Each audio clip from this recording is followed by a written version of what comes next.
seen tanks with very angular chassis. The planes on the hulls are leaning back at crazy angles, all nicely slanted. Well, pretty much up until this tank came out, tanks were square. They had flat slab sides, flat fronts, flat square plates just welded or bolted together. They were very simple to produce that way, but very vulnerable. If you wanted to give yourself 4 inches of armour thickness, you had to have 4 inches of thick, heavy armour. Now, a tank needs to be mobile, so you can't just clad it with huge amounts of armour. So the idea of structure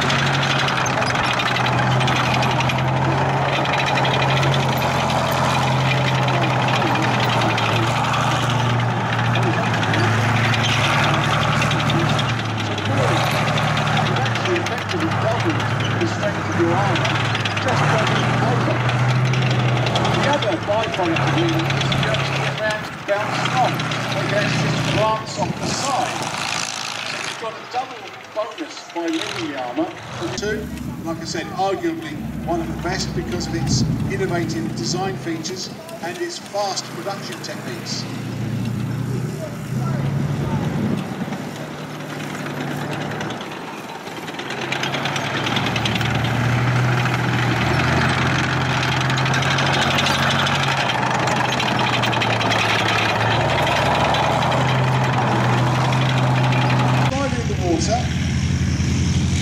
It paddles along using its tracks.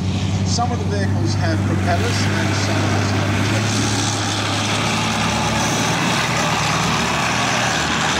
the other side of whatever water obstacle is, so you stamp on a big pedal.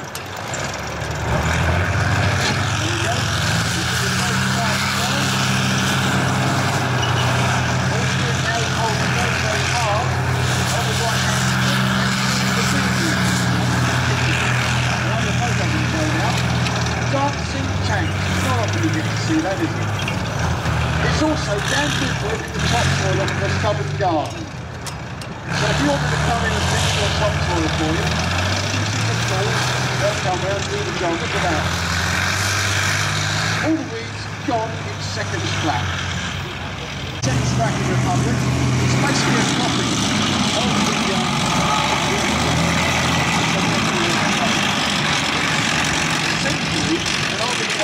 which is really post-war. You had the wartime vehicles last. Now, what happened after the war in Europe? The Iron Curtain came down. Berlin was divided into 4 sectors: Russian, French, American, British. And really both sides went their own way in terms of vehicle development. Just about everything else. Lack of communication. And so really, what you see here, mostly, is what happened on the other side of the Iron Curtain. What we're going to do, we'll let them drive around a couple of times, and we'll pull in 1 or 2 vehicles, so we can talk a bit more about them, talk to their drivers or owners and such like.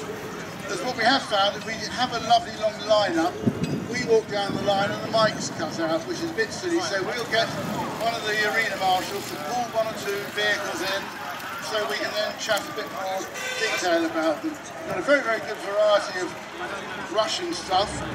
As you've got to remember, most of these vehicles here were built by the Russians. Various Warsaw Pact countries might have built them under license, but nearly all of them were Russian design, with a couple of exceptions, which obviously we will mention as well. So anyway, we'll let them go round, from the small to the incredibly large.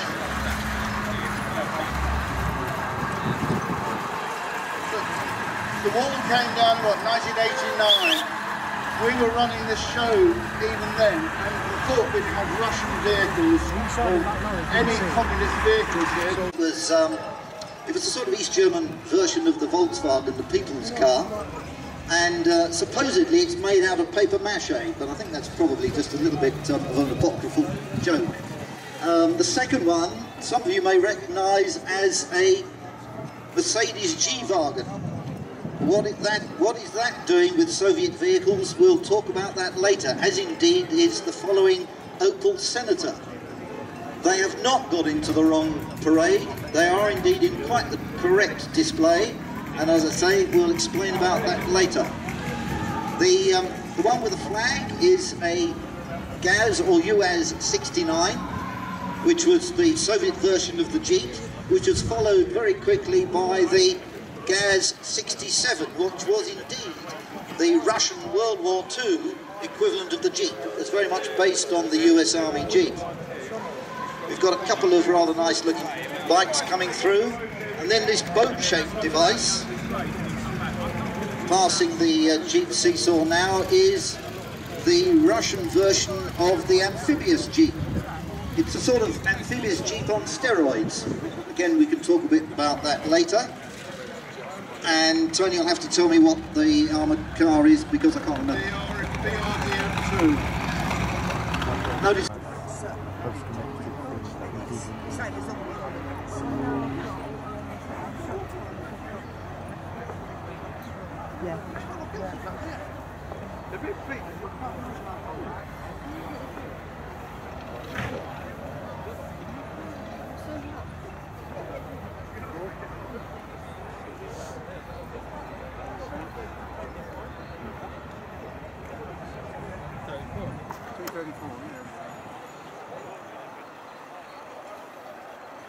T55 behind us.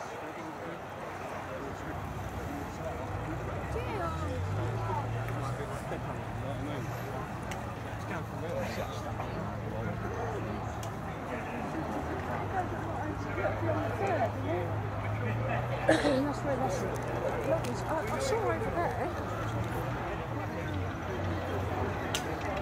Ja, das Schild wird ausgefunden, das ist ja drin. Mhm. Eigentlich andersrum fahren müssen.